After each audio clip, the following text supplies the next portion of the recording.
కుటుంబ పెద్దలు, తెలుగుదేశం పార్టీ జాతీయ అధ్యక్షులు,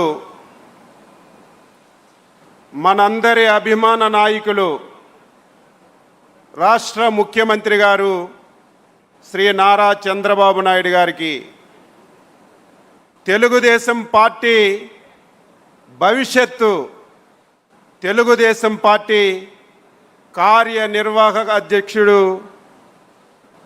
శ్రీ నారా లోకేష్ బాబు గారు వేదిక మీద ఈ ప్రాంగణంలో ఆంధ్రప్రదేశ్ నలుచెరగల్లో వీక్షిస్తున్నటువంటి తెలుగుదేశం పార్టీ కుటుంబ సభ్యులు, ఈ దేశం ప్రపంచంలో ఈ మహానాడిని తిలకరిస్తున్నటువంటి ప్రతి ఒక్కరికి పేరు పేరున హృదయపూర్వకమైనటువంటి నమస్కారాలు, అభినందనలు తెలియజేస్తున్నాను. నాకు ఇచ్చినటువంటి తీర్మానం విధ్వంసం నుండి వికాసం. నాకు తెలిసి విధ్వంసం అనే పేరు జపాన్లో అణుబాంబులు పడేటప్పుడు విన్నాం, రాజులు పోరాటం చేసేటప్పుడు కోటల మీద దాడులు జరిగినప్పుడు విన్నాం. మళ్ళీ 2019లో ఒక దుర్మార్గుడు ఈ రాష్ట్రానికి ముఖ్యమంత్రిగా బాధ్యతలు స్వీకరించిన తర్వాత ఆ పదం విన్నది ఆంధ్రప్రదేశ్ రాష్ట్రంలో అని చెప్పి సందర్భంగా తెలియజేస్తున్నాను. నేను చాలా సందర్భాల్లో చెప్పాను, ప్రజలది తప్పని. పార్టీకి సంబంధం లేదు, ఎవరికీ సంబంధం లేదు. వ్యక్తిగతంగా నేను ఎప్పుడూ ఒక పౌరుడిగా ఈ మాట చెప్తుంటాను.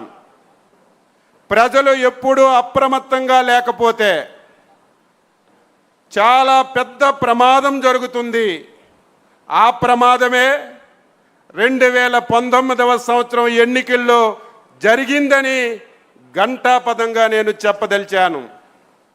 ఎవరో కొత్తగా రాజకీయాల్లోకి వచ్చి రాజకీయ పార్టీ పెట్టి నేనేదో ఉద్ధరిస్తానంటే, తెలుసో తెలియక అధికారాన్ని ఇచ్చారంటే ఒక అర్థం ఉంటుంది.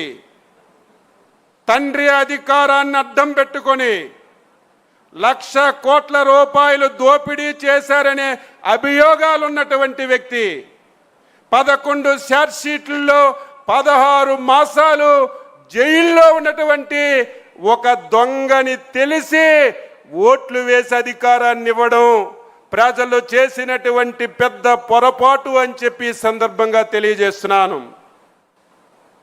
ప్రజలు ఇచ్చినటువంటి అధికారాన్ని కనీసం రాష్ట్రం గురించి, ప్రజల గురించి, ఈ రాష్ట్ర భవిష్యత్తు గురించి ఆలోచించవలసినటువంటి ముఖ్యమంత్రి అధికారం వచ్చిన తర్వాత ప్రమాణ స్వీకారం చేసినటువంటి మొదటి రోజు నుంచి దిగిపోయినటువంటి చివరి రోజు వరకు ఆంధ్రప్రదేశ్ రాష్ట్రాన్ని విధ్వంసం చేయడమే ఒక ప్రణాళికగా పెట్టుకొని పనిచేసిన విషయాన్ని ఈ సందర్భంగా తెలియజేస్తున్నాను.